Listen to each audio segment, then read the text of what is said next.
Good evening or good morning from wherever you are, and welcome to Dreaming Tech, the joint sessions between Synagogue and Dreaming Up 5781. The sessions where we try and answer your questions on how to take your services that you deliver online and your remote events online in the Jewish world and make them hopefully a bit better. We've got a great panel tonight, and I'd like to introduce the panel as they join in here. First up is myself. My name is Leo Mindell. I'm involved in helping out a number of synagogues in the UK to live stream, as well as the border deputies. Joining us on the panel today, going across the top of my list here, first one up I've got is Marty. Hi there, Leo. Pleasure to be here. I'm an audio, video, and broadcast engineer and host of the Hybrid Ministries Tech Forum on Thursday evenings, of which Leo is a generous panelist. And I'm getting some equipment ready to show off today for outside production. I knew when we said we'd do outside production, I knew this was one that Marty would be up for. Next up on my list is David. Hi, everybody. I'm David Paskin. I'm the Torah Tech guy, and my greatest dream in life is to be the Leo Mindell on this side of the pond. I'd laugh, except for I think I watch your videos and I'm astounded at how brilliant they are. I absolutely love watching the stuff that you do. And not only that, I love watching some of the subjects you cover, David. In fact, to say that, David is running an event. Maybe you could just mention on the event for next week already. Sure. Yeah, it's the Torah Tech Summit, torahtechsummit.com. You can register, although we'll also be streaming it. It's, it's just looking unbelievable. The sort of the collection that we've put together of people participating. Leo will be there. We've got Rabbi David Ingber. Marty is going to be teaching. We have representatives from Cinemaker, representatives from ProPresenter, from Live Control, tutorials on vMix, OBS, Ecamm, StreamSpot. It's just going to be a wonderful, wonderful day. It's completely free. You're all invited to join us. Thank you, David. Moving across on my list, the next I've got is Richard. Hi, good evening, everyone. I'm Richard Wolf. I'm from Charlotte Sedek, North London Reformed Synagogue in London, where we do co-hosting in our own particular way, which some people seem to like. And I foisted on Richard 3 minutes before we launched, or maybe even less. The gift of he is cutting the show, so he's the one who's controlling Zoom for us tonight. So thank you, Richard. I didn't know if that was down on the mitzvah that you thought you were going to be doing today this week, but there you go. Thank you for doing that. I thought I was having a quiet Sunday evening. Quiet Sunday evening. Next up on my list is Carmi. Hi, it's Carmi Weinsweig coming in from Redondo Beach, California. I work with a couple of different shows, some here in California, one in Orlando and one in Chicago, but mostly I do technology stuff for film and television. So that's my primary area. So before we go to the next person, the show runs on questions from you. We've only got a couple of questions in the box at the moment. This is the time to put some more. So Richard, if you can spotlight the questions in there, the Slido thing, please put in your questions. Use that connection at the QR code, point your phone at it. Take you straight to the page, and then you can enter in your questions, and we will go from there. Next up on that I have is Brody. Are you there today, Brody? Are you joining us on the panel? I don't know if he is today. We haven't got a picture on yet, so no, that's all right. So I'm going to move over to John Fiber. Hello, my name's John, and my background is in theatre. I write music for theatre and also sound design, but I've also recently done sound at quite a lot of shuls, which is, after all, another kind of theatre. and I've done some TV and film sound, and yeah, that's it really. And I play golf, as you can see in the background. So we've got a number of questions come in, and I'm going to start on there. Put in the questions in there if you would like to, and we're going to go. The main thing we're talking about today is remote production, the ability, how we deal with this. This makes the bit that we do in synagogues even more complex when you suddenly throw the ability that you need to bring in people, or the event itself is outside of the sanity, if that's the right word, of where you normally do. Before we start going into the questions, anybody on the panel got any examples of some of the remote or outside broadcast events that they've had to do in the last 18 months since lockdown? David? I know that a lot of synagogues here in the US are starting to do their services, their on-site services outdoors. And so some of us are lucky, we have a nice patio outdoors, and it's close to the Ethernet, so we can just run a cable. But for a lot of other places, they're maybe going to a park or something like that. So in addition to life cycle events that may be taking place outdoors, as the world begins to reopen, a lot of us are finding ourselves outside.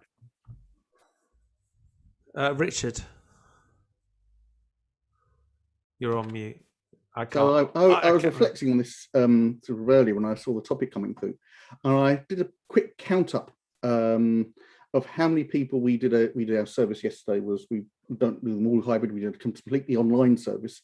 We had 19 different remote locations going on, which we brought in during that service over the course of an hour and a half service. So and we did it all through Zoom, and it was relatively seamless. But actually, when you add up the complexities of trying to get everybody in and then making sure their mic levels and all that, it does put you, you do feel at the time that you're running by the seat of your pants to make sure that it all comes in. But when it all works, it all looks really nice, and everyone says, "Oh, you make it all look so easy," but is what makes we found at Torah Tech. We really like as many members of the community being involved as possible, but that does go and make it a lot more complicated. But would I be very boring if it was simple?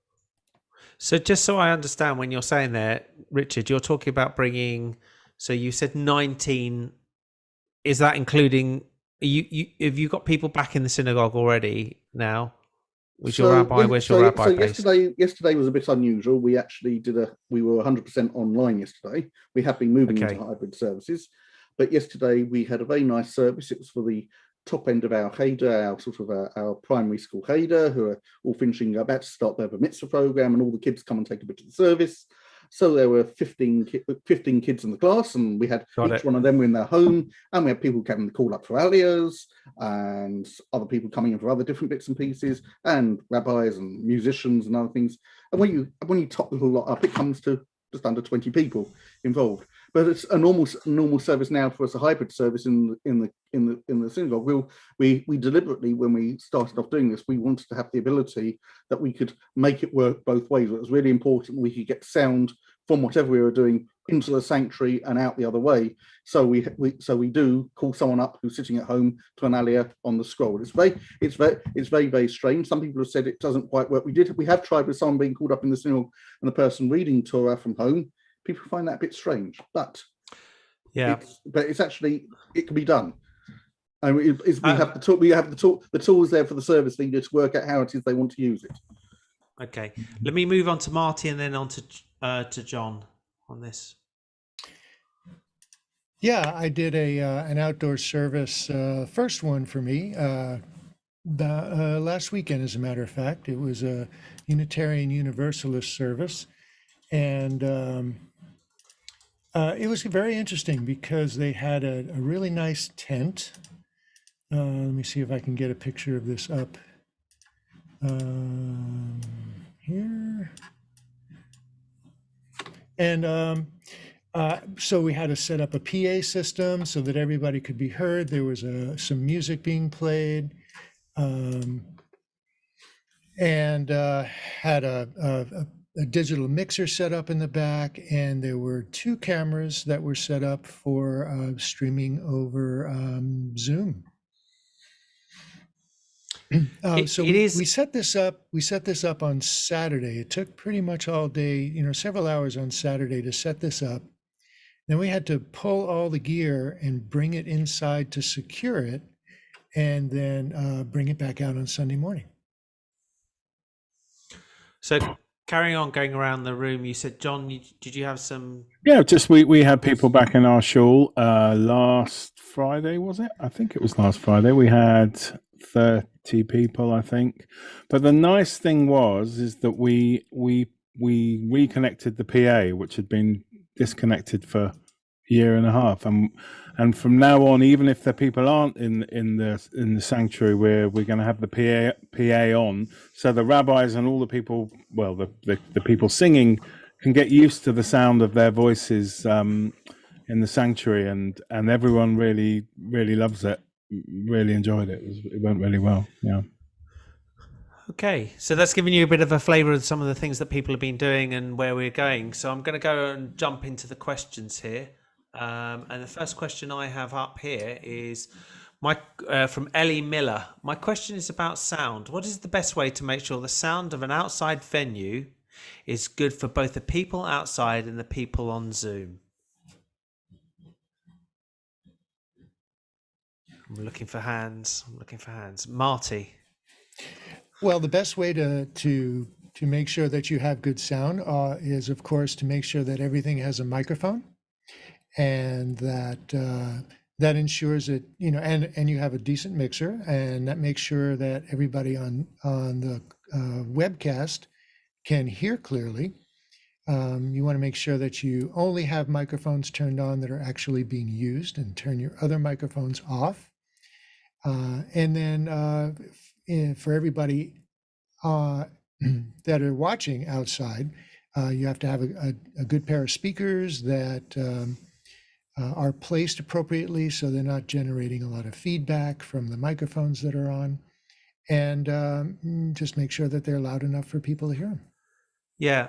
I'd add to that, the one of the big things I find, and I'm just going to come to you, David, in 10 seconds, is what are called wind socks or dead cats. So the thing over the microphone, in particular, it's called a dead cat. It's normally grey and black, and I'm hoping John is going to pull a dead cat off the wall. There you go. So that is a dead cat on the end of a microphone. And thank you, Marty, as well. The difference they make on an outdoor event is amazing. David. Well, I actually just wanted to maybe tweak the question a little bit and ask, is there a difference in how we get great sound for the roomers and the Zoomers when you're inside versus outside? What are the differences? Because we already know it's a challenge indoors. So I think that's a great question. And we've got a number of professionals here. I've got Carmi's hand up. Carmi. So one of the things that's much more of an issue outdoors. Indoors, you're used to having acoustics that work in a particular way, but a big thing for outdoor events is more smaller speakers. People tend to like to put two big speakers at the front of the space and turn it up loud. It blasts the people at the front and doesn't provide anything for the people at the back. And using smaller speakers and more of them set around makes it so the people outdoors will get a good experience, whereas the people that are picking it up from microphones already will do better. And so you get to have more of a differential if you don't do that outside. John. Yeah, I'd also say that's definitely true. Don't blast it out. Have more speakers and make sure the delays on the speakers are the right thing, so you don't get an echo. But that's a bit more complicated. But also, outside sound can be a lot more forgiving because you haven't got the reverberation or the echoes in a room or an acoustic in a room. Sometimes on a still day, on a windy day, it's a different matter because sound can really, the wind plays tricks with the sound, but you can be a lot more forgiving actually outside with sound. I generally find. And I'm guessing for the sound people on here that this is purely a guess from my side, is that you'll be better off with dynamic microphones rather than indoor microphones because you get something that somebody can shout at rather than a condenser outside. Well, it depends. I mean, sometimes dynamics are great for not sort of feeding back from monitors and picking not dynamics will generally pick up what's immediately around them, whereas condensers and shotgun mics and directional mics can pick up a lot. So yeah, they can be very useful, dynamics, for things like that, and not picking up so much wind, crucially, when it's windy. Richard, I was just going to say, as a non-sound person, the most important thing I think you can do if you're going to do this and you've not done it before, is do a dry run of it. Try and do it the day before if you can. Set all your kit up and set it all up, and just actually try and, as best you can, mimic what you're going to go on. Because actually, that way, if you haven't done it before, it will just ensure you avoid any problems on the day. Because actually, there's nothing worse than having. We've all had that thing of you sitting there with a load of people sitting there, and the whole thing's going a bit pear-shaped, and it's not you're not in your usual environment. Try and stimulate it in some way before you attempt it. I know I've said this. I know I've said it before, but I say this all the time. But what's crucial, if you're on, if you're outside or on a location or whatever, and you're, have a buddy who's listening to Zoom on a pair of headphones, or indoors, nowhere near your environment, to tell you, to WhatsApp you or whatever, and to say that's a bit loud, that's a bit quiet, because it's really hard to tell what's going into Zoom when you're actually outside on location. So always have a friend that can help you. Marty. So talking about different kinds of microphones, and I'm thinking about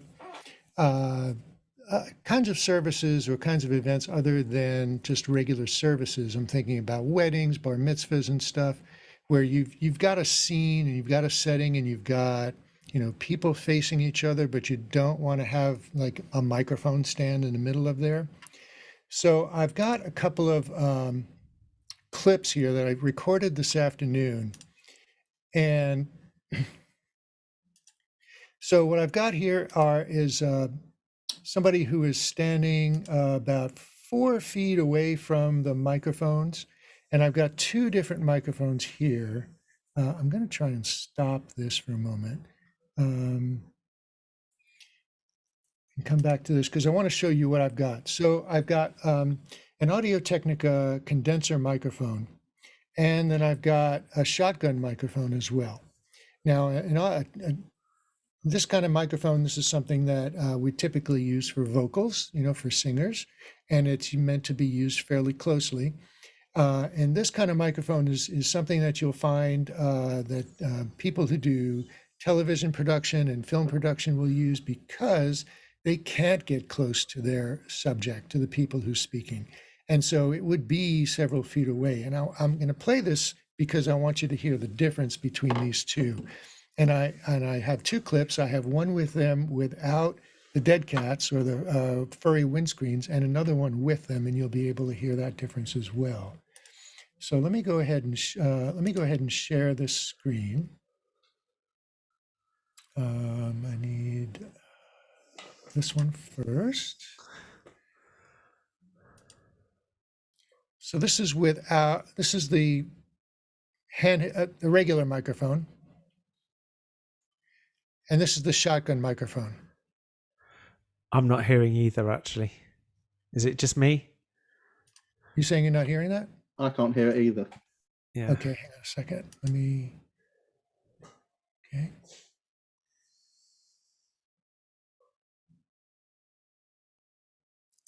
Seems to be playing. Hang on a second. Do you want to try a regular screen share? Oh no. No. Could hear it earlier. Okay. Why don't you try a share computer audio trip? Yeah, that's what I'm trying to do. I'm just looking for the right On the advanced button, I think. screen. There we go. And let me try this one.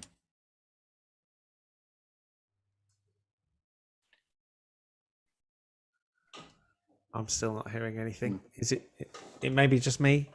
No, I'm not getting either. Why don't you try No. doing share audio on the advanced, or just do a pure audio share?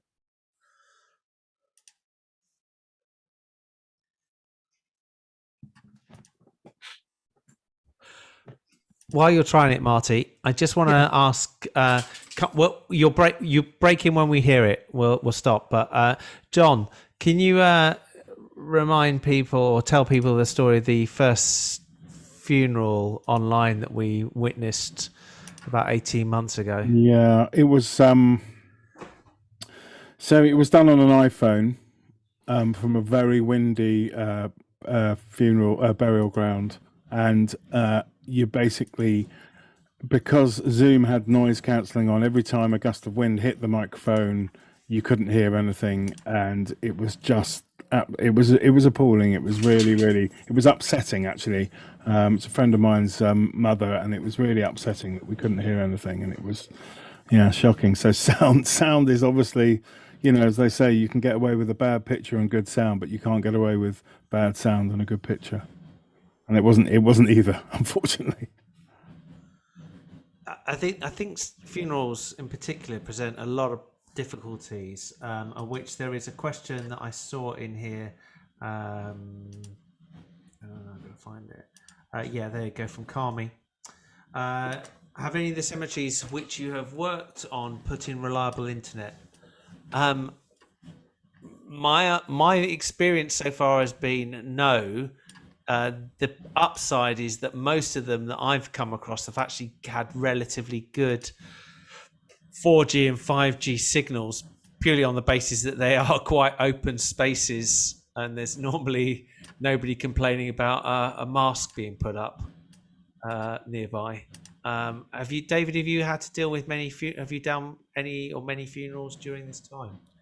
Not really. I haven't. I've been blessed. I mostly work with kids, so I'm lucky in that respect. Richard, have you had what's your experience has been with that side of dealing with funerals? So what's happened with us with funerals is the people who actually undertake the funerals for us have been providing streaming off the grounds for us. So we haven't had to go and deal with that element so much. What's been notable is most families we've noticed have wanted to go and keep that bit private. What we have found at Charlotte Said It we have done a lot more of is shiva prayers, online shivas, which is also really nice because of the international aspect of those. And actually it's something I think which won't go back in the box. I think people will probably want to continue doing those online afterwards. And one of the first things, it was interesting to think at the start of the process, I went to a couple of online shivas and saw exactly how not to do it, with 20,000 people talking over each other, nobody muting them. Great Aunt Mildred was busy getting changed or having a shower or something in the background, and someone else was making rude comments, and nobody hosting anything. I'm sure you'll remember all those sort of events back in the early days. I could see smiles around. And from that, we actually at Charlotte Said It worked out how not to do an online shiva, and we actually have a shiva pack where we have a set of slides, we have a service plan, and we even have a script. So every shiva is identical for us, and it's just ready to go.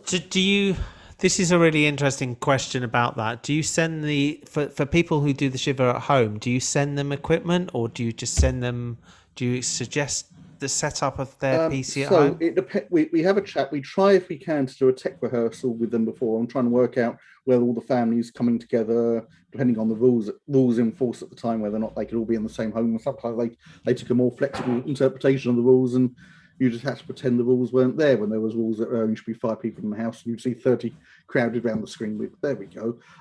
We have got kit which we send out regularly. We have a good webcam, we have a good mic, which we send out to families when we need to, and bits and pieces have got added to it, like extra long Cat5 leads and other things have gone in the box as well. So we have that kit available if it needs to go. Though saying that, we've nicked some of that kit for when we've gone and bought ourselves on site, and we use it for some of our on site stuff. But it's ready to roll whenever we need it. So you've got that for there. I mean, has anybody else created a similar sort of kit or stuff that they send for remote people? Not necessarily about funerals or shivers, but at other times. Carmi. So 2 of the synagogues, one here in LA and one in Chicago, have both.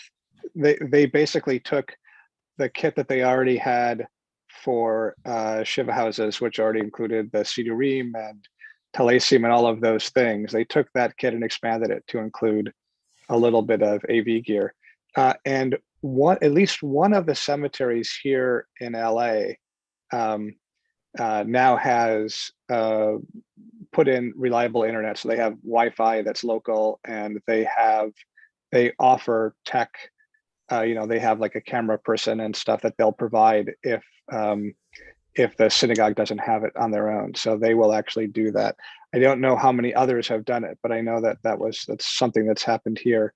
And I think it makes a big difference because it's one of these things. I agree. It's not changing in the future. I mean, even because you have internationals and you have non-local people, I think it's going to be something that's going to stay.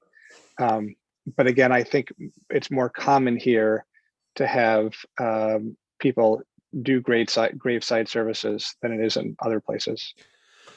So the bit I've seen, I mean, we did this a number of times at the synagogue I'm at.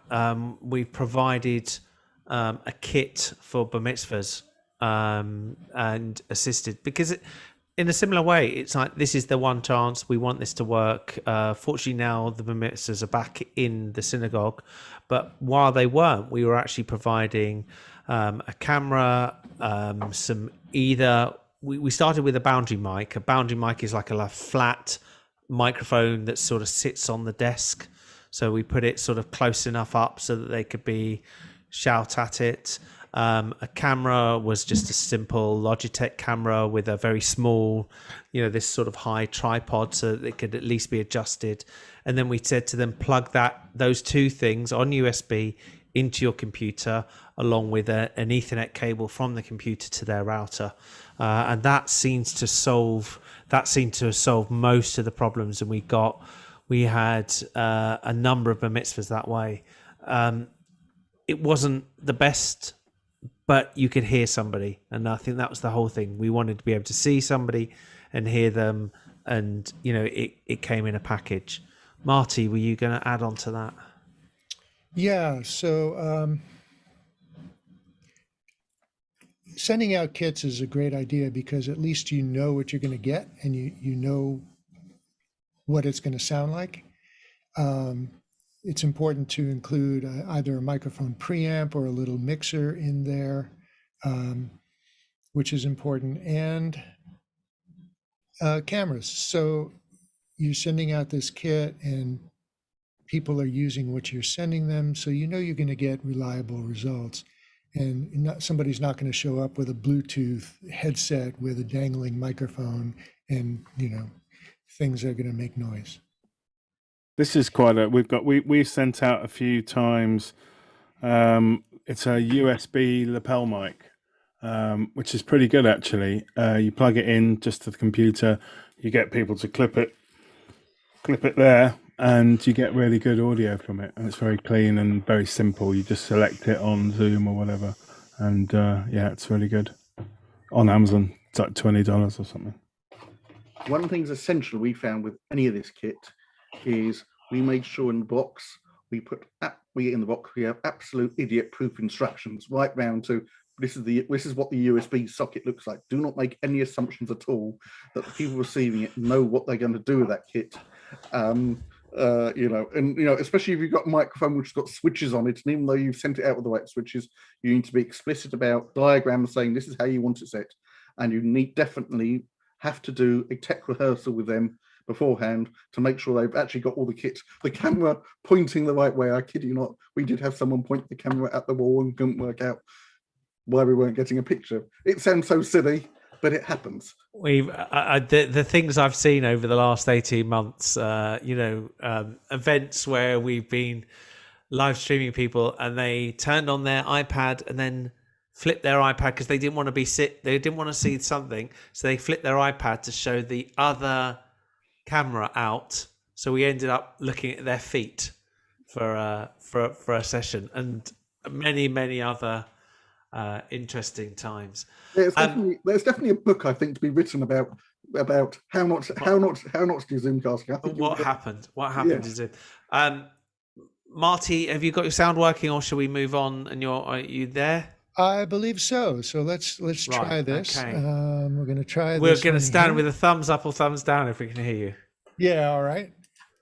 So, okay, I'm going to play this one. So let me point out that, let me stop the screen share so you can see me. So the handheld microphone, I have this in my mixer. It's going into a digital mixer, and I have the preamp gain maxed out at 58 dB, and which I can't get it any louder, and it was just barely loud enough at this distance that you'll see. On the other hand, the shotgun microphone is the preamp gain is 14 dB lower. It's a lot lower, and it sounds louder. So you'll hear that. And I just wanted to point that out. Let me go and share the screen.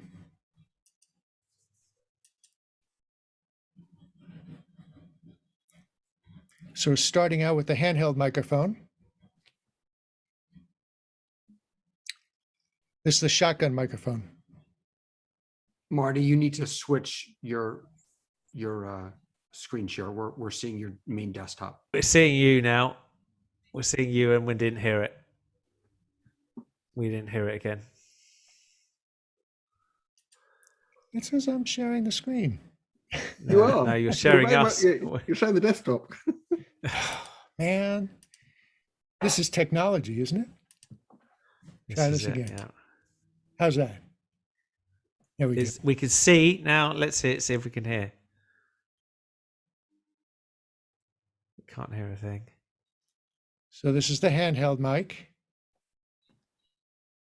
There's no sound at all, though. It does say there's sound that you are sharing sound, though. And this is the shotgun microphone. No, No. no, no, No, No. no. We can see you're sharing sound, but there's no sound coming. I believe it. We can't hear it here, and I'm getting people right. from Ireland telling me they can't hear it. They're closer to you than I am, and they can't Okay, hear so it. the So it's point still not is- loud enough. the point is that a handheld microphone like this is not really good at a distance. It's going to pick up a lot of the environment, right? Yeah.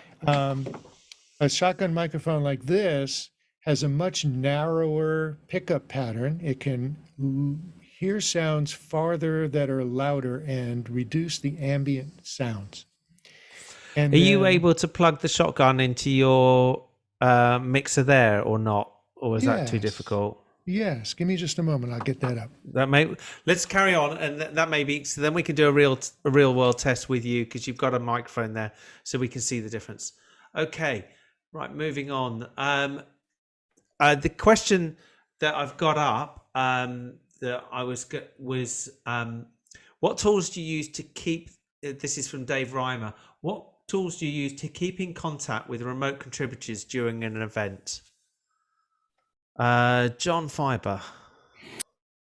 So the simplest one is probably WhatsApp or texting. But WhatsApp is good because you can easily create a group and you can say to people, and you can get WhatsApp desktop. If you haven't looked at just Google WhatsApp desktop, because it's really, really useful. You can download it to your PC or Mac, or as well as your phone, and you can type very quickly to people.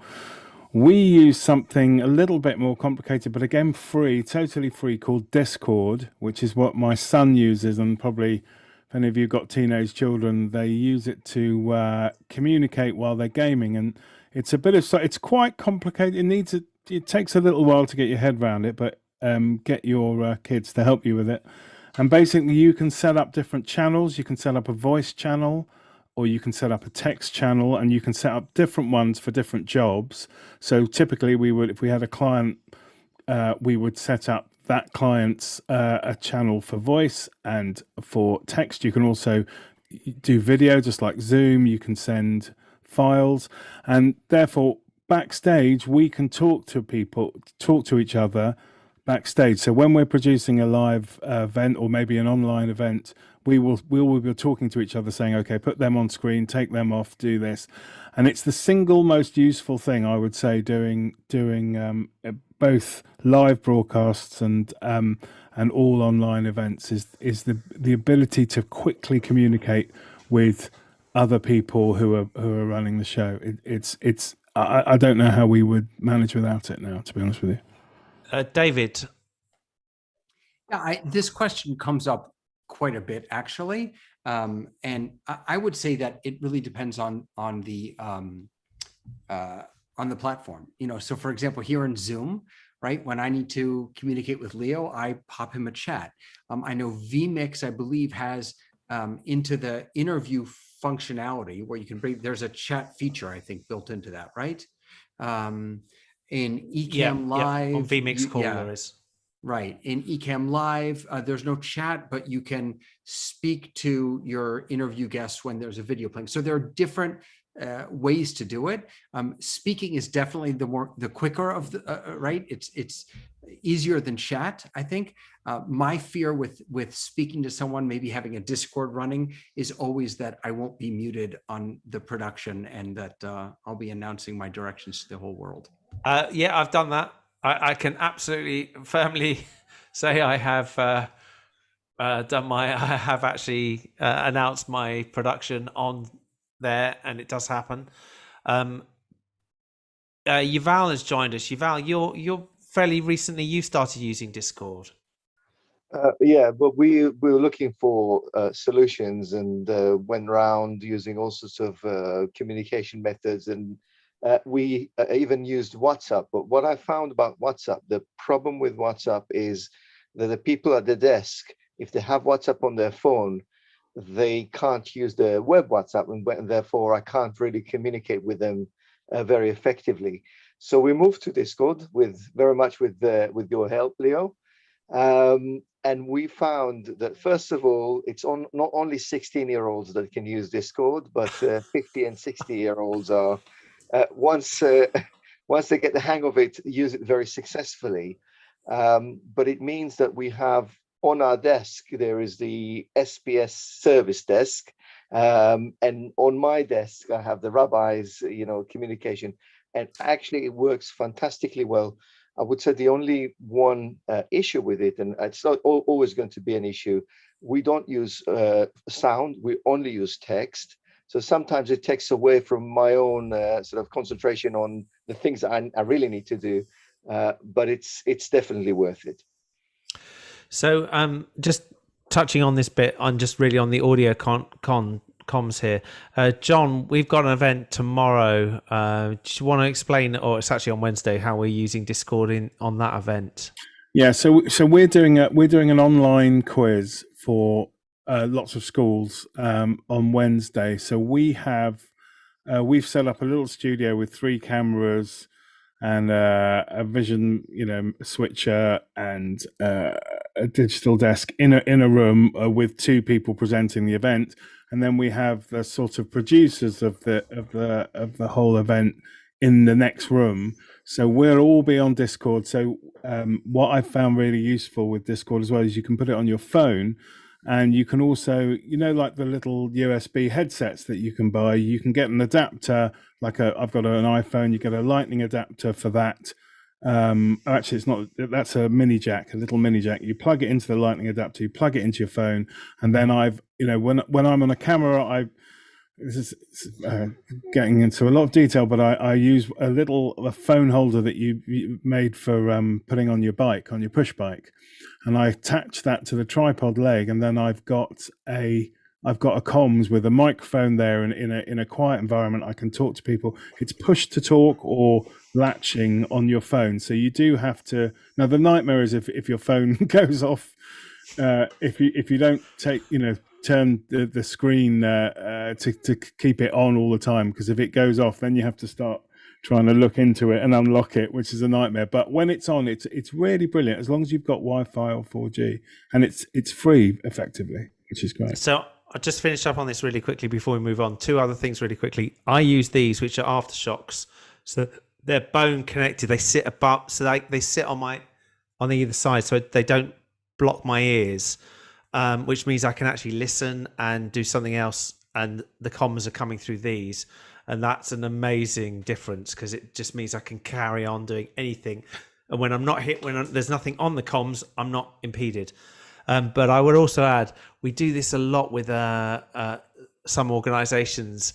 We do all their management of all their Zoom calls using Discord, and there's quite a few of them said that they actually think the better chat is happening in the Discord than is actually happening in the Zoom call. So that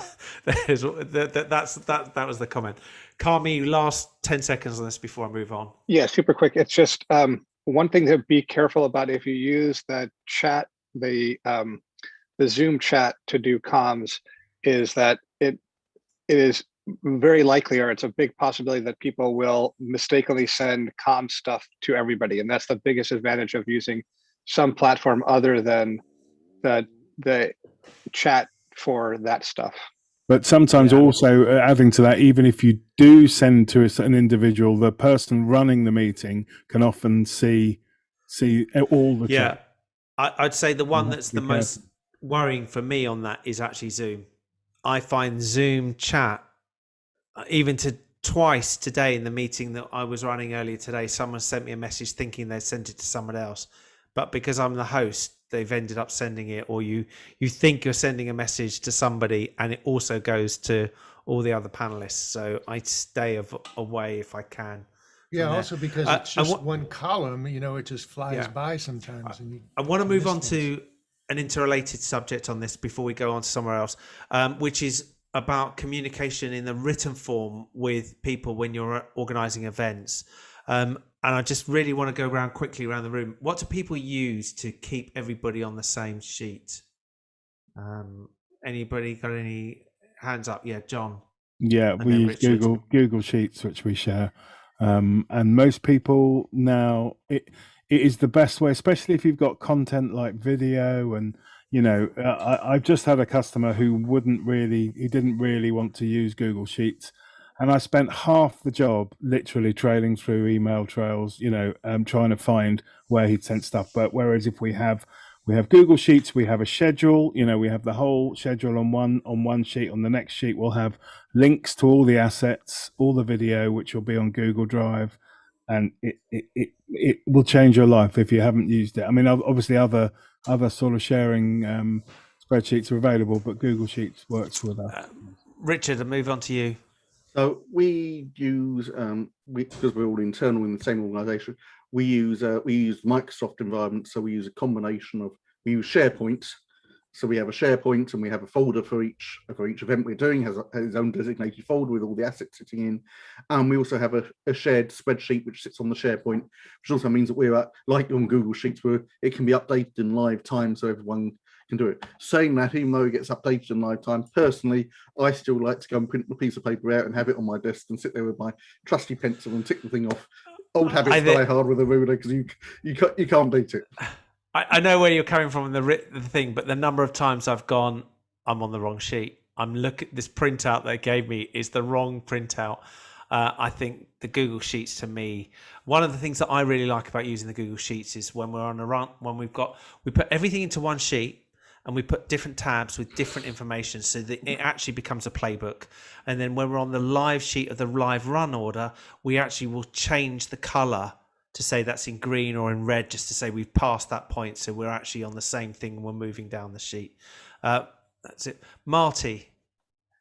Yeah, so I'm going to be one of the Zoom hosts for a conference next week that is going to have thousands of participants, and it's got people who are working the event. There are Zoom hosts, chat hosts, workshop hosts, live event hosts, and there's all kinds of paperwork, and there are video files and audio files that are being passed back and forth, and all the files are being handled on Google, either Google Drive, Google Sheets for documentation. There's some spreadsheets, but there's also Slack, which is very similar to Discord for communications. And because there are so many documents and so many files, when something is updated, it's mentioned and it's told to us on Slack, so that we look at Slack for communications and we know when something is updated on the Google Drives. I just wanted to say one thing, and this is when you're doing really complicated stuff, and this goes right back to my beginnings in theatre and stuff. When we're running a show, a theatre show or even a conference, if we were doing that, quite often you have someone calling the show.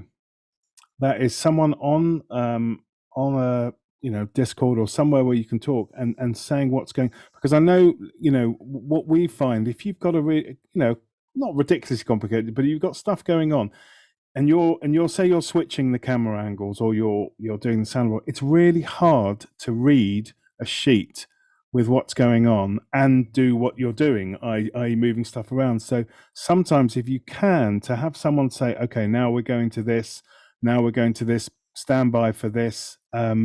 If you can have someone that can talk you through it really makes a massive difference, because everyone is hearing it at the same time, and you don't have to be looking, where are we in the sheet, which, I know you find that quite hard, Leo, sometimes, as I do. I can't. Yeah. I mean, it was interesting when David was saying he was texting me on chat, which for once I was able to read the chat. When I'm on the show and I'm doing it, I am so focused, and particularly on when we're doing a live event, I rely on somebody else. If I'm doing the camera switching or I'm doing this, I just rely on somebody, because also it's so hard to keep the flow. I mean, as you're seeing it with what Richard's doing at the moment, he's cutting this show. He's having to do bang, bang. I'm in the thing. Then we'll go to questions. He's got to bring that up. He's got to do other things at the same time. And you're always, there's bits that you're missing. The thing I would always say about it is that it's always you miss things. You miss them. Somebody else probably knows you missed them, but 99% of the people watching never knew you missed it and never even knew that it was supposed to be there and are not bothered. So I've had that on so many things where we've missed something off the list, but the show goes on and it just delivers. Are we there? I'm going to go to Richard, and then Marty, we're going to go for attempt number 3. But Richard. I was going to say, one thing which we did learn in very, very early days is, and which is why Leo's got me cutting things, is never attempt to host and present the thing online and run the show as well and try and do the cutting, because you rapidly end up in pieces.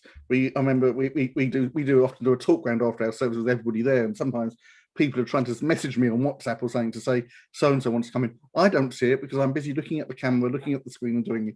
You can't. There's a limit to what you can multitask, and if you're looking down the barrel of the lens, you definitely can't go and look at the schedule and a messaging app. I'm going to be interested. I'm going to be interested, Richard, afterwards to find out what he's scoring your cutting for this today, to see what he thinks you did, how well you did. He's much better than I am. It's right. I think you also get Sue is probably also going to comment afterwards. So there you go. Okay, moving on to Marty. Marty, are we ready to try again? Well, I'm not gonna show those clips, but I'm gonna do a couple other things. So I have my regular microphone right here. I've moved it. It's normally down here, just under the screen, but I moved it a little farther. So I'm going to bring the meters in. That'll help with this. Yeah, all right. And I turned off all the processing. So I normally have a low cut filter, a little bit of EQ, a noise gate, and a compressor to make it sound full and present. So I'm a little bit farther away, and there's no processing on it. So you can hear what this microphone sounds like. Now I have this shotgun microphone. This is a shorter one than I was using before, but I also have it on this boom pole. Now, boom pole is a really nice way to, let's say if you're walking around on an outdoor space, if you're doing reception and you want to do interviews with people, so you've got a portable camera, and maybe the camera has a microphone on it, but in an outdoor setting, and depending on the environment, maybe there's a lot of people talking around, you want to get a microphone closer. But how do you do that, practically? So this is something that somebody else can hold, and it's extendable. And a boom pole like this can go out to 12 feet, which means you can stand 12 feet away and get the microphone really close to the person you're speaking with. So I'm going to switch from my regular microphone.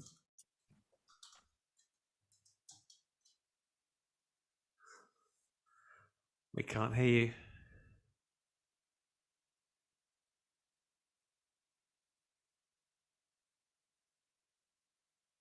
I can't hear Marty. Can anybody else hear Marty? I can't hear Marty. We can't hear you again.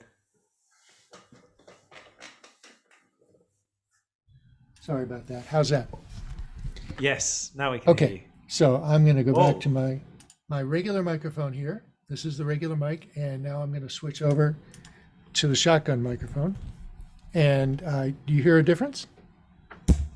Yeah, okay, great. I sound a lot closer, right? So now I'm going to move it about 4 feet away from me, and I'm talking in the direction of the microphone, and it's probably still acceptable, right? And so now I'm going to take this and I'm going to extend it and lock it down. And now it's about 5.5 feet away from me. And I'm not talking any louder, but it's still acceptable. So you can get this, and because it rejects sound from the environment, if you were to be outside, it wouldn't hear the chatter of other people talking, in dinner mode. So, the benefit of a shotgun microphone is really nice. And these come in a whole range of prices. They could be, $100, they could be $1,000. But if outdoor environment is something that you're going to do all the time, it's worth having something available. And Thank you. That was brilliant. so I was we got there. We got there. Yeah, no. Can I show you something else? Far away. Do we have time? We do. I was watching a service online today. Let me bring this over here.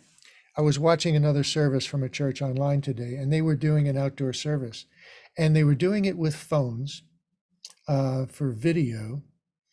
And let me just find this. I'll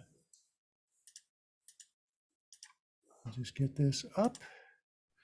Marty, while you're looking, I'm Yes. wondering about, I think, most synagogues, what they're doing is they're taking microphones that they have indoors, a Right. Shure SM58 or something like that, and they're moving them outdoors. And the natural instinct is to shove it up, to make sure that that mic is as close to the speaker's mouth as possible. Is there other than not having the microphone right there, is there a benefit to using a shotgun over a regular mic if that mic is properly placed? Well, again, I mean- the difference is going to be that the shotgun microphone is always going to sound more present at a distance than a handheld microphone will, because a handheld microphone has a much broader pickup pattern. I guess what I'm asking is if that handheld is properly placed, right? If Oh, it's yeah, right in if front of it's the speaker. properly placed, it'll work fine, yeah. But now we were talking about the difference between a dynamic microphone and a condenser microphone. So a dynamic microphone is not going to have as much output level as a condenser microphone will. So if you have a good mixer that's got a lot of preamp gain, and that's one of the big differences between less expensive mixers and more expensive mixers, is how much preamp gain and how clean that gain will be without noise. And that can help. John, and then Kami. You're on mute, Kami John. go first. Yeah, Kami go first. Kami. Just a quick thing. There's one other benefit of a shotgun mic in an outdoor situation, which is especially if you have a blimp or a dead cat or windscreen, they are much better at noise rejection from like wind noise and stuff than most sort of indoor mics. Yeah, I was going to say, and also if you've got a road, if there's any sort of external noise around like a road or other noises going on, it's very directional. There's a great guy on YouTube, what's his name? Curtis Judd. Anyone heard of him? A really, really great guy who specifically does sound, sort of sound for cameras and stuff. But he's really, really good, and he goes through all sort of shotgun microphones and recorders and things. So we've fixated a little bit on audio. We always end up doing, because audio is always the harder of the two things. On the video side, that one of the things I would say, which I found to be incredibly effective, is the DJI Osmo 3, which is a handheld gimbal which you plug your phone into. It's about £100, and you effectively lock your phone in, and it will hold your phone steady. For funerals in particular, it's just been amazing because you're standing outside. Invariably, you're standing, which means that you get quite tired holding something, so you've got to move to prop your arm against something. Don't realize, do realize it's an hour normally, and you can get really tired, and you can pass it to somebody else who can hold it, and it will just. And what you can actually do is you just swipe over the face of the rabbi, and it'll put a square, and it will lock onto them. So even if you walk around, it will stay locked on that one person for quite a while, without you having to do anything. And as I say, it's literally about £100. On that point, I'm just going to move over to Yuval and just mention. You were going to mention about where you are on your funerals. Yeah, so funerals, actually, things have changed a little bit. And as there is less need of a lockdown, more and more funerals prefer to have the private occasion rather than send it on Zoom, but still is a demand for it. And my system, very simple. I use my phone and I use a tripod. And I just put the tripod in one place where we can see the action. And then often what I do is I use the sort of Jabra headset, which only blocks one of your ears, and it's designed for trucks, so it actually blocks off all the noise around me. It's very good for sound quality. And then when I need others to speak, it's normally if somebody else needs to speak, then what I ask them is to log into Zoom, but with the sound and audio switched off. And then when it is their turn to speak, they just switch on their audio and they speak from their phone. I can still direct my phone as a camera towards them. That seems to be working. And then when we need to walk to the grave, I just take my tripod with me and we walk to the grave. Okay, I'm going to move on. We've got a number of other questions in here, so I'm going to move on to those. Next question that came in from David Paskin. Best tool for reliable internet without Ethernet for on-location events? So I'll start off with this. I use a 4G box. On David, you're going to put a.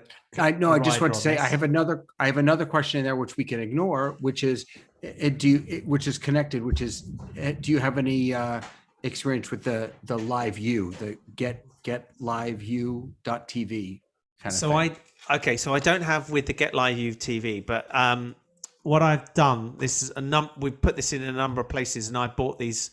They're fairly reasonable, the 4G routers. You get a 4G router that you can plug in. It takes the SIM card, just pops in and out there.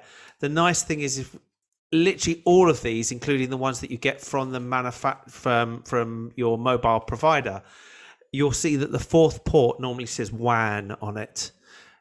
By default, this isn't configured. You need to just go around and work out how to configure it. But what it will do is you can plug in an Ethernet connection into the local network, and it will use that. And if the local area network is unplugged, it will continue going and using it. So you can get the best of both worlds. And so if you've once you have one of those set up, you literally can know that you can walk to any place, plug it in, because everything on your side will be the same IP addresses that you're used to. And you can use it at any venue. Even if they just give you one IP address, you can get everything out. And these retail around about £140. So some the top price ones, or not these are the TP Link ones that I use, and they work well. Anybody else use something similar? Okay, great. Moving on. Another question from Yuval. How can I display Zoom selectively in the sanctuary? I want to show on screen others who join us, but not the sanctuary itself on Zoom. David. I've been suggesting dual monitors. Zoom has built into it a dual monitor function. And so if you have two monitors plugged into your computer, or your main monitor, which is built into the computer, and then a secondary monitor. You keep the main gallery view, if that's what you're looking at, or speaker view on your main monitor. You drag that second monitor window onto your TV or whatever you're showing. And then you can either leave that as the active speaker view. So, when you're making noise, you'll show up there, or you can pin certain people. So for example, if you have a Torah Tech, someone who's kind of facilitating your Zoom meeting, and you have someone coming in for an aliyah, you can pin that video. There's an option in Zoom to pin to second monitor, and then that will show up there.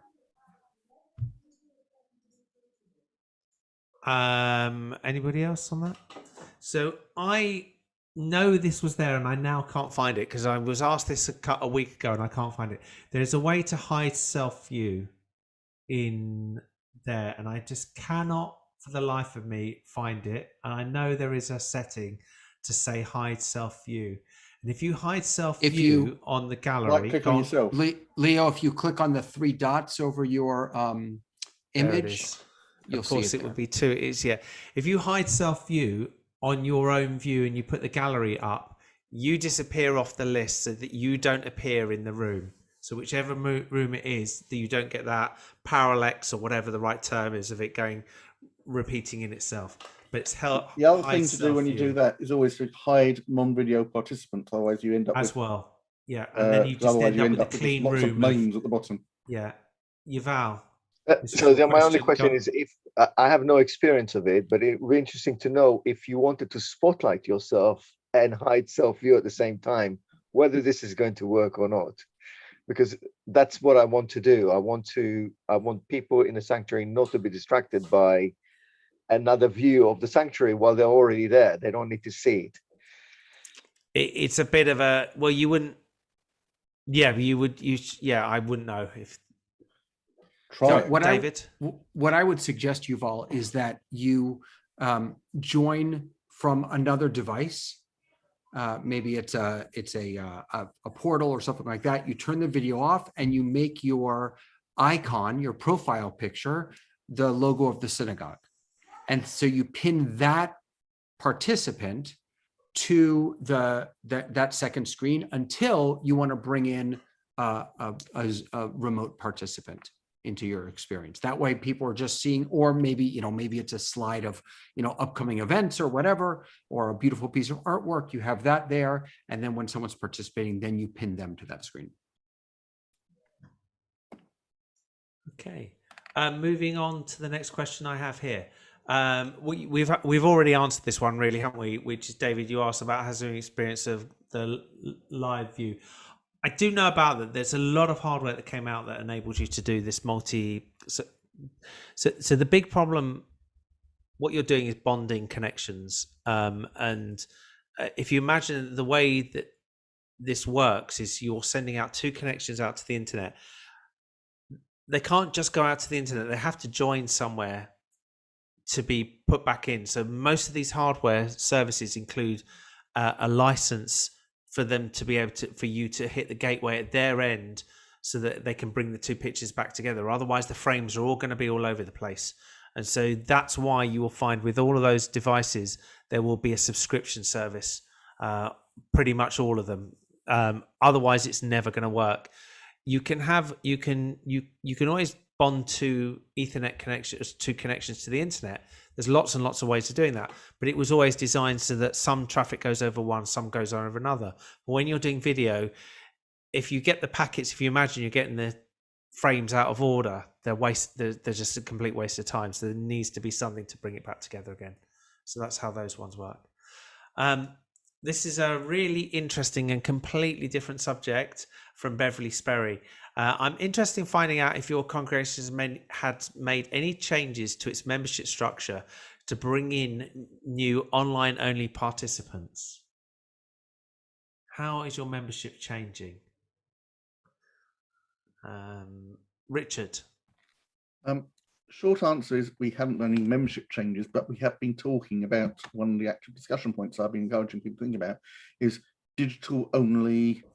We can't call them members, they're not only, but people, digital only participants, and being aware that we have participants who are geographically a long way away from our community, and making sure we actively make them as welcome as possible. I don't know whether we're at the stage yet of trying to monetize that. It hasn't felt quite appropriate, but maybe that is something we might start looking at in the next 6 months' time. What I have noticed is a few of them who come to regular events have turned around and said, "Can we make some donations?" And we very much encouraged that, but we haven't moved them into membership as yet. David, where are you seeing this in America? I know you're not in a pulpit at the moment, but how have you seen this in people? I don't know how I'm seeing. I know everyone's asking the question, and I don't know what the answer is, but here's what I hope happens. What I hope happens is that this forces us to double down on the question of how synagogues and temples support themselves, because membership is meaningless in a world in which I can daven anywhere.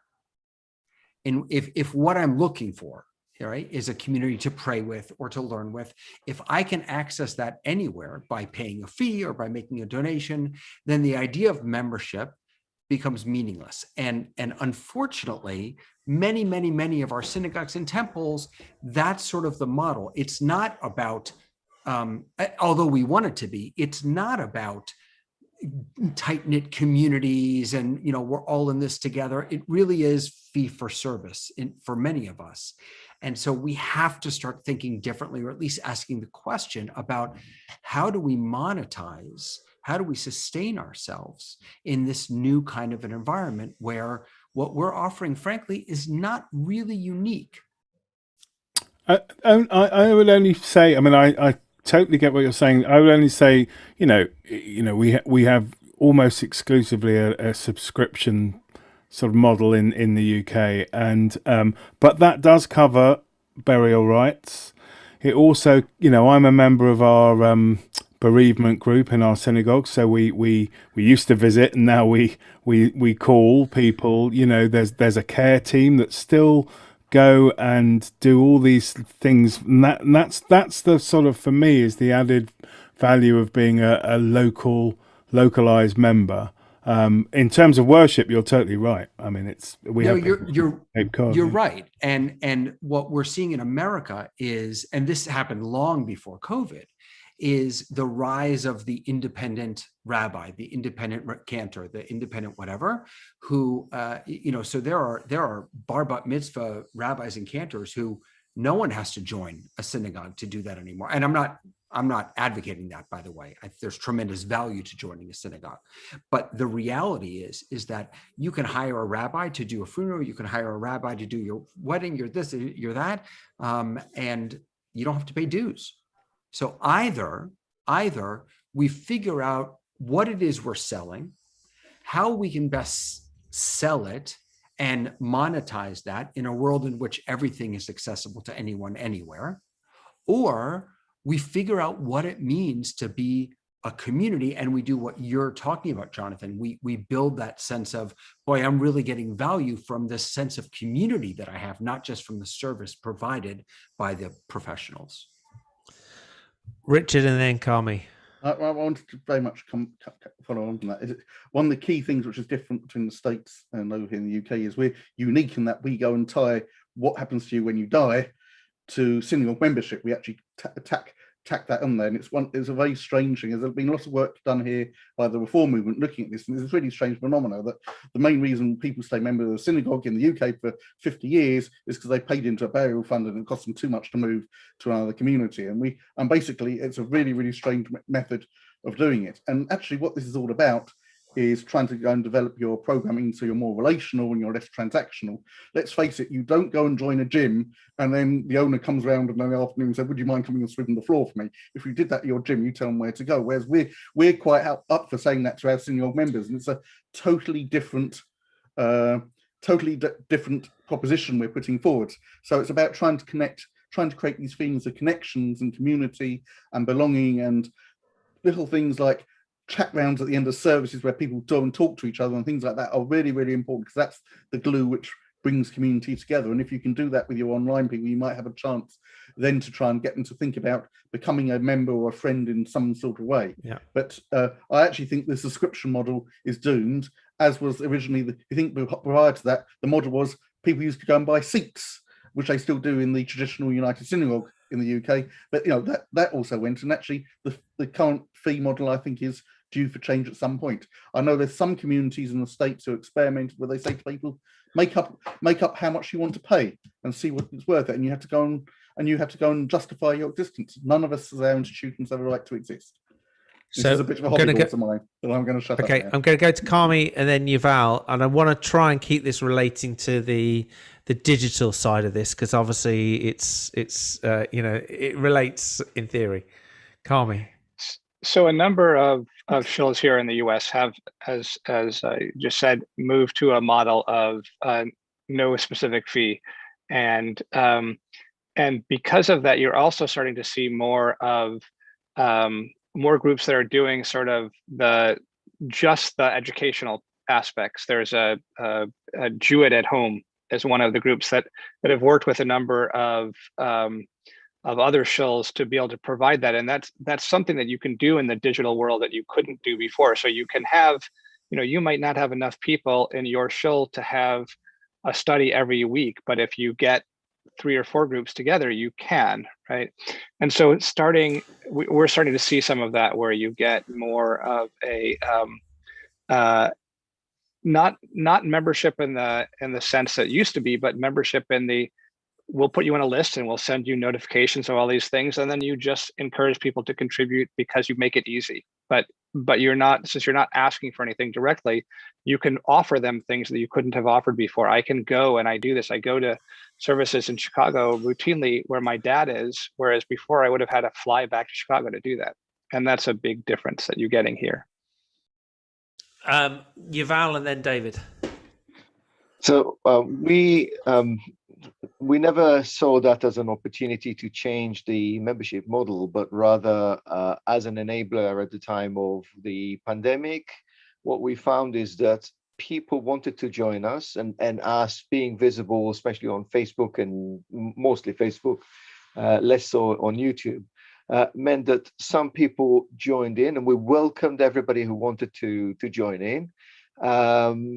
Some of them were actually converted into members, which is really nice. I wouldn't say it's a big flood, but it's nice that those who joined us and thought that our services really spoke to them eventually have now a form of a membership.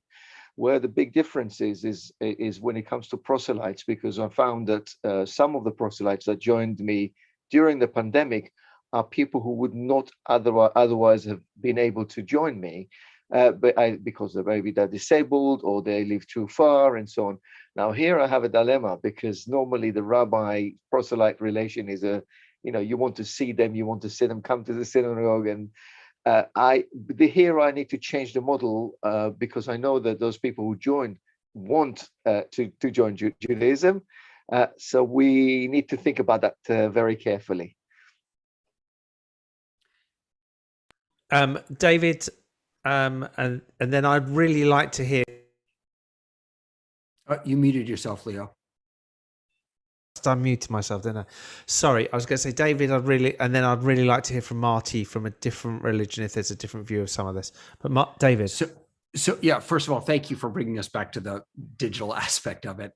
A couple quick thoughts. First is, if we want to create categories for digital memberships or even invite donations for digital memberships, then we have to do more than simply stream our services. We have to create engagement, real engagement for our online communities. And that goes beyond setting up cameras and just having nice microphones.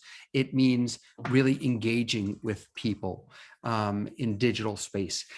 Another thing is that I think we need to borrow from the church world is that it can't just happen on Saturdays. Saturdays needs to be 20% of the amount that we're engaging with and offering to our digital communities. The other 80% has to be happening during the week with personal contact, with teachings, with videos, with whatever. And the third thing, final thing, is that we also have to learn how to use metrics in YouTube, in Facebook. We have to learn how to monetize based on those, learn how to add donate here buttons and all that other stuff to all of our streams and all that we're offering in digital space. Marty. Yeah, absolutely. That's wonderful, David. In Unitarian Universalism, there is no set fee to join the church. It is based pretty much on your income level and your comfort. It's a voluntary pledge every year that you make. In order to be a member, you have to pledge some amount of money.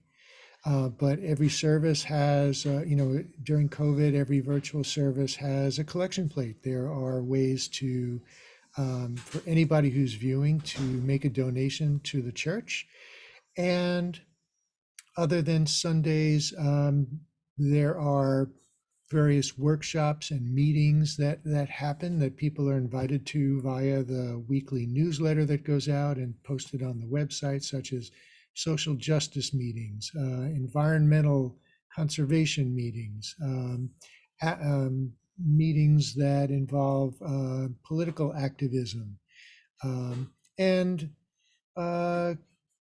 personal care meetings, outreach and ingathering, what they call it. It's like the gentlemen's club, the ladies club, they all get together online and they hold, they get together for an hour or an hour and a half or something, and they do what they do in an in-person meeting. And there are always ways to make contributions during these things. So there's always some money that is coming in. People are contributing to the church pretty much all the time, or as often as they can. I think this is to me this is very similar to how we've watched the disruption of other models in the past. So we watched the disruption of the the music industry, where we went from the music industry were banking on you buying a record to an LP to CD. It was a cash cow that they were doing all along. Suddenly something came along that completely disrupted them with Napster, and they had to change their model to do it. And in a greater or lesser degree, I believe that the similar thing this is happening. What the level of this environment has shown is that you can tune in, as David said, you can daven with anybody you like in the world. And when you can daven with anybody you like in the world, you can also choose to not daven with anybody you like. So there seems to be a lot more synagogues that are the ones that you never want to visit ever again. And because you can see the ones out there that you like and the people that you like, and you find the communities. I think when everything was geographic, which is how it was in the past, and built by geography, and also, as Richard has said, with certain rights, and the burial rights is still a huge thing. But people at a younger age maybe aren't actually taking that so much of an interest. They're now looking at, what does it mean to me? Who do I gel with this rabbi? Do I get on with this community? Are they the way that I feel? And does it matter if I'm not actually, there is a lot more things there. It will be hugely interesting to see how this moves on. And maybe this is now going beyond where the tech side is that we can talk about. We can spend 2 hours talking about this, and we could have a lot more opinions. I don't know how that would come about, but they could have a lot more opinions. Thank you, Beverly, for a really interesting question. The question is going to interrelate. So I actually got a question that came in, and I apologize, from Cindy, which I missed. She was asking, what is the router? And also Yuval has asked the same question. So I'm using, as Yuval says, the TP link. This is the AV. This actually, I think, isn't the 1200. This is the MR400, but the 1200 is the better one. But they are coming out with 5G ones shortly, and what that means is they're designed for home to business use. You can go up. There's a lot of options that are a lot more expensive than this. Where we found these incredibly useful, we put a couple in a synagogue that has got some mobile trucks. I can't think of the right word. It's a cabinet on wheels with all the equipment in, and they move to different locations within their synagogue to do their services. We put this in so that they knew that if the internet just didn't happen that day, that they can continue the service. So I'm not aware of a 5G version of them out yet, but I'm expecting. Does anybody else, have you seen the 5G versions? Not yet. Not seen that, but Richard. one thing we did is we've installed a mesh Wi-Fi network across the whole site. In theory, we've had some teething problems, but in theory, to go and give us consistent Wi-Fi coverage no matter where we sit around. What we hit a problem was we actually ran out of IP addresses because we had people coming in logging into the public side who were nicking away our IP addresses, and we've had to play around a little bit with that. But actually making sure we have consistent Wi-Fi with lots of access points and the whole network running consistently was really important. Until that point, we had about collection of about 5 different Wi-Fi networks, which we tried to build ourselves. What I recommend on a lot of places is that's great for your community to do that, but have a completely separate network and or some of it Wi-Fi for the production side. If you look at this the same in any theatre environment, there's always been a break between what happens for the audience, the connectivity for the audience, and the production side. You're literally and the same as every football stadium, everywhere you go, you'll see that they have a private network that's purely for the production side, because that's the bit you rely on. And what the number of times that I've done events where we've had so I do the Board of Deputies streaming. We have massive connectivity at the venue when we used to do it, and then we would look around and there would be 15 people watching the stream, sitting in the seats and watching the stream, watching it full broadband. And you're like, whatever you do, they're going to pull your whole connection down. And anybody who's been in a stadium, in a football stadium or a sports arena, will see that go there when I go there and it's silent and you get the biggest internet connection you've ever done. Go there when there's a load of supporters there and it kills it. So keep it separate.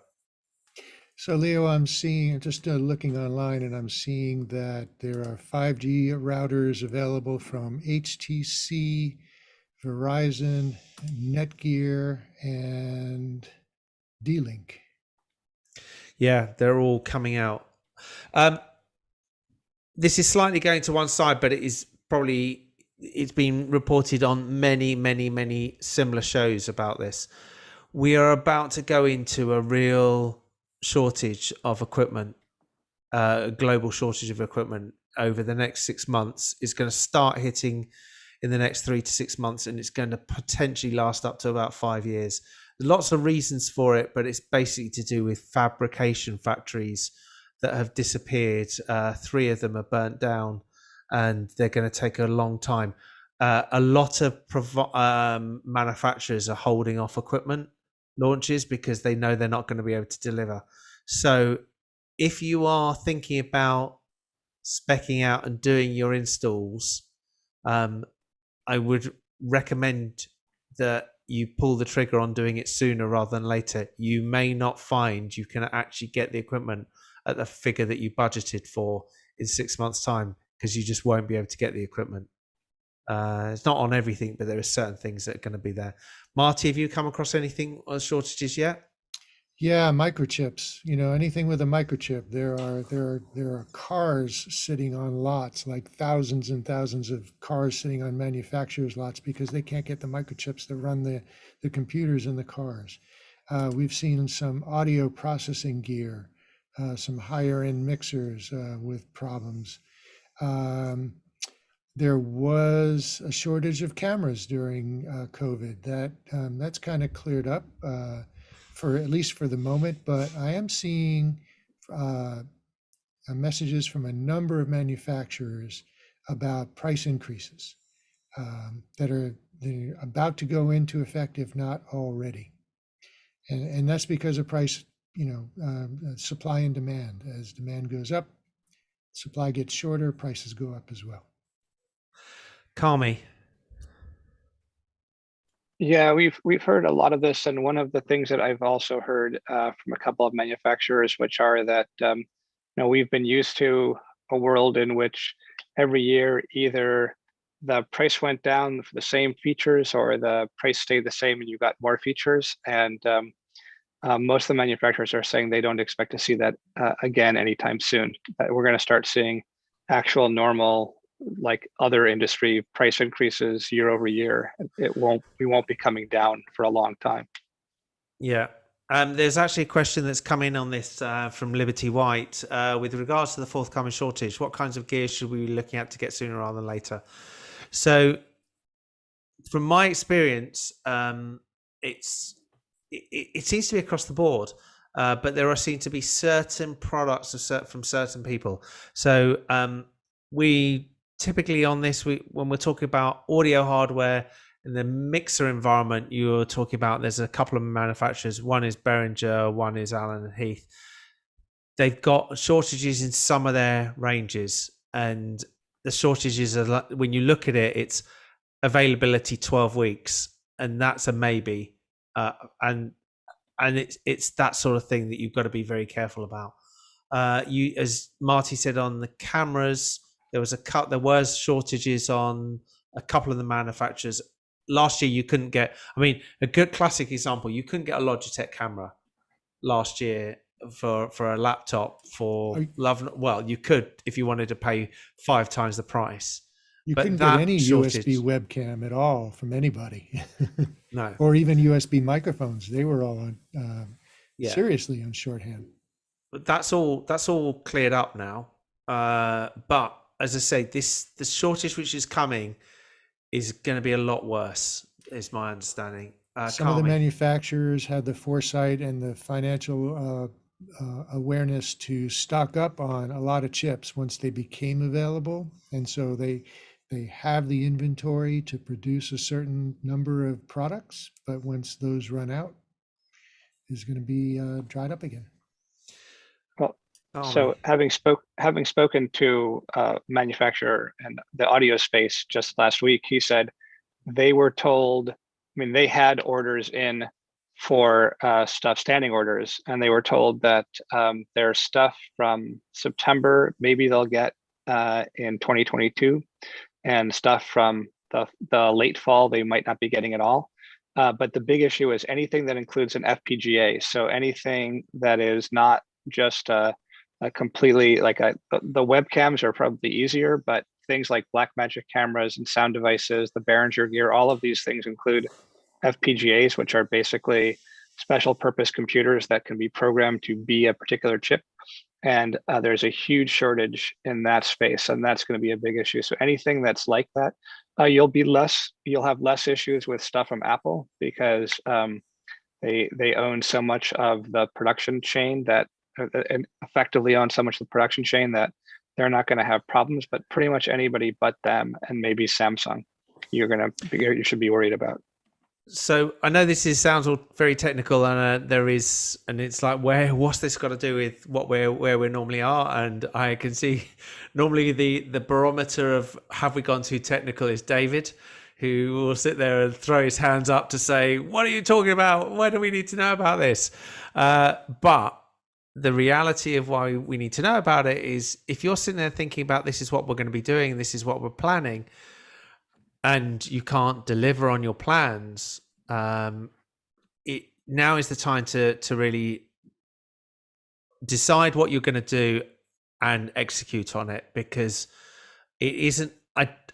There's two combined issues. One is the shortage, but the other thing, as I said, is that the manufacturers are unlikely to be releasing new versions of certain things because they know the shortage is coming.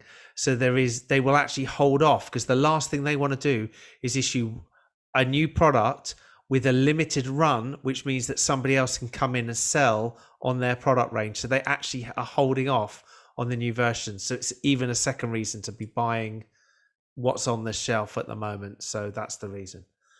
I've heard that a number of manufacturers are trying to redesign their circuits to use different chips than the ones that they can't get.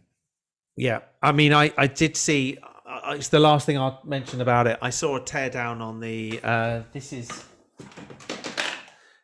the A10 Mini Extreme, And the 2 chips which sit inside this A10 Mini Extreme, if you try and buy the retail of the 2 chips that are inside it, it's over $1,000 just to buy the 2 chips. And this only retails at $1,200. So that's how desperate it's got. The fabrication to fabricate these as a retail is now more expensive than it is to physically buy it. You know, it's that desperate. Okay, last question that we've got from Kami. Have any of your organizations offer support for remote children of older members, especially when we move out of lockdown? Explain your question, Kami, to me.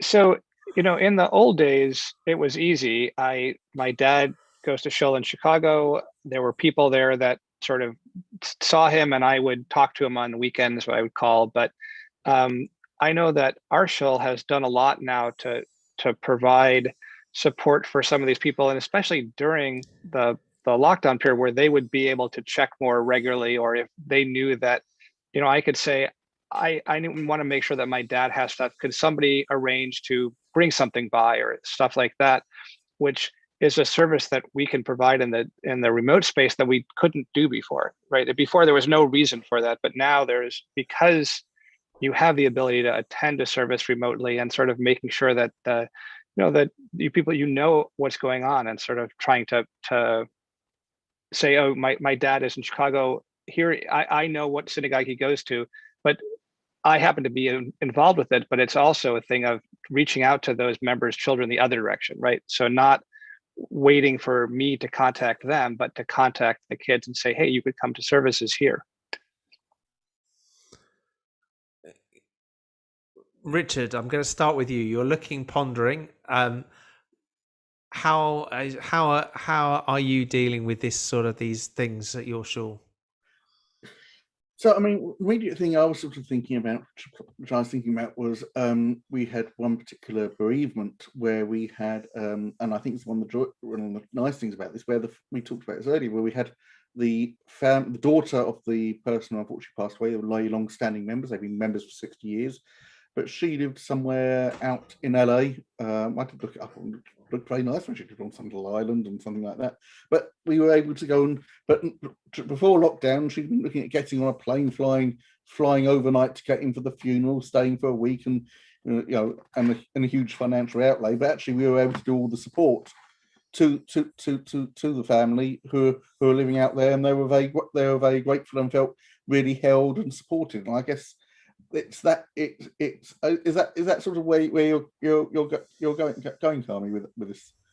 Yeah. So what I was thinking, I mean, from my perspective, as I said, like, I'm connected to the shul because I grew up there, but I know lots of people that the kids aren't connected, and so I know that we started doing that at one of the shuls in Chicago, the one that my dad goes to, of actually actively reaching out to the children of older members and inviting them, specifically saying, your parent comes to synagogue every Saturday or every, whatever. Here's the time of the service. You might want to come, right? You don't have to, or on this week, we're going to have a service where we're going to encourage you to come to, but specifically reaching out from the synagogue side to those people, as opposed to just hoping that the kid finds it or that the parent figures out on their own. So just asking about it and trying to do it that way.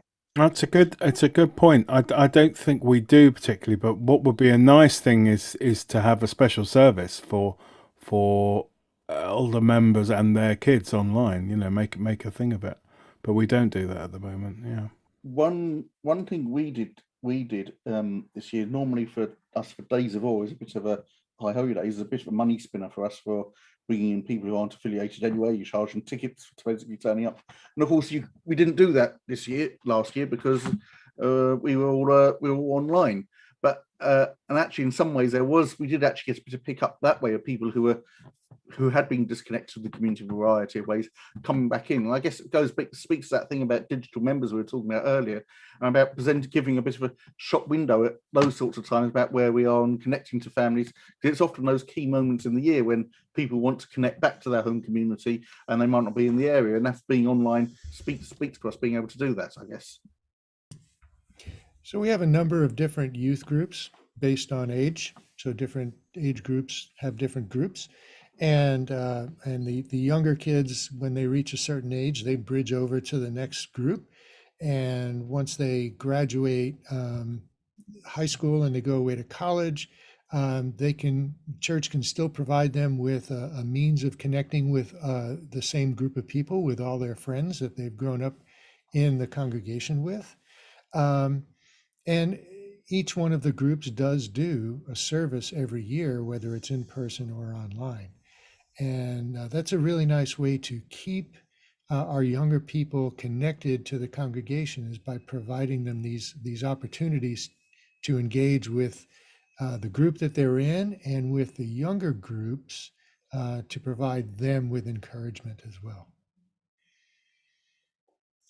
I think there's a lot that we've learned in this time of where we can move our programming, if programming is the right term, to involve people that aren't necessarily in the area. One of the services that I particularly found that resonated with me is that when my synagogue did a joint service with South Africa, having South African relatives and being able to suddenly have the best thing was just to be looking at the screen, and then in Kiddush afterwards, it's like talking to people that, oh, well, I know your grandfather. And it's like, that to me was like, that made my day.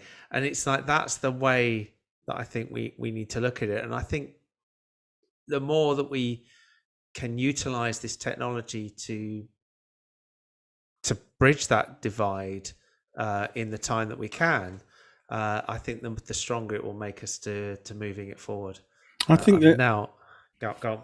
Also, I just think, the whole thing we were talking about, how do we monetize online members and stuff. But I know from our shul, that we've had a few people from around the world, but there's one lady who comes every week from Cape Cod, and on the Saturday morning service, she must be getting up at 4 a.m. or something crazy, and she lives on her own in Cape Cod, and we all find it so moving, because she really wants to be here, and she makes an effort to get up, and she says, you can see it's dark, pitch black, and it's really, we keep saying to her, we can't wait for this to be over and then come over and see us, because it would be lovely, Okay. What I was going to say is actually one thing which is really important. It's something, a bit of feedback I had from one of the rabbis in our community who lost a relation who lived in Finland, of all places, but it meant it was an opportunity for the family to come together for an online shiva.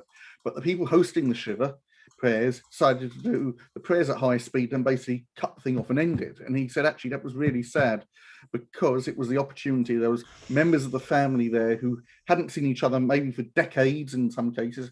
And often the most important part of the service you're doing, or the event you're doing, is not the prayers itself, but it's the time for the family to spend time catching up, seeing each other, acknowledging, making those connections they might not have had for that period. And that is actually one of the most important things we do, is bringing people together.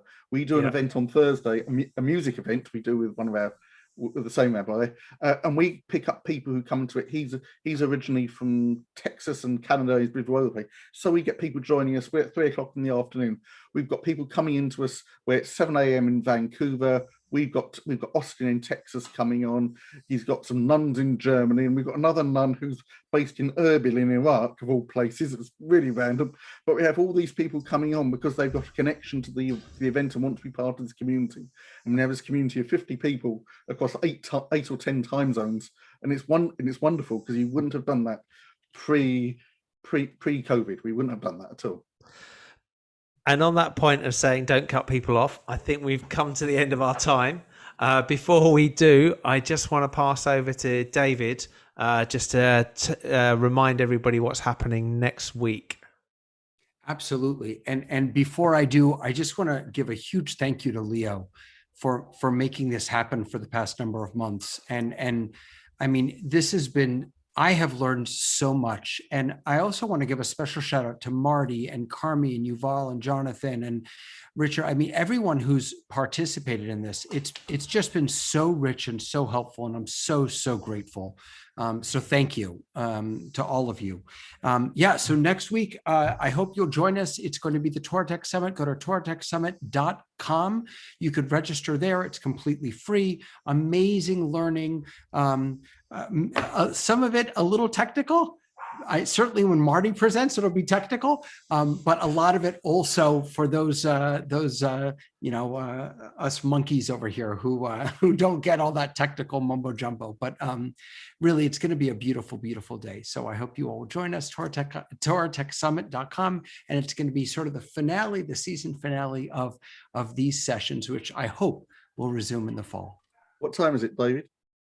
It begins at 10:30 Eastern time. It runs all day until 5 o'clock Eastern time with a number of different sessions. The entire schedule is up on our website. You're welcome to view it there. You can come in for some of it. You can come out for other parts of it.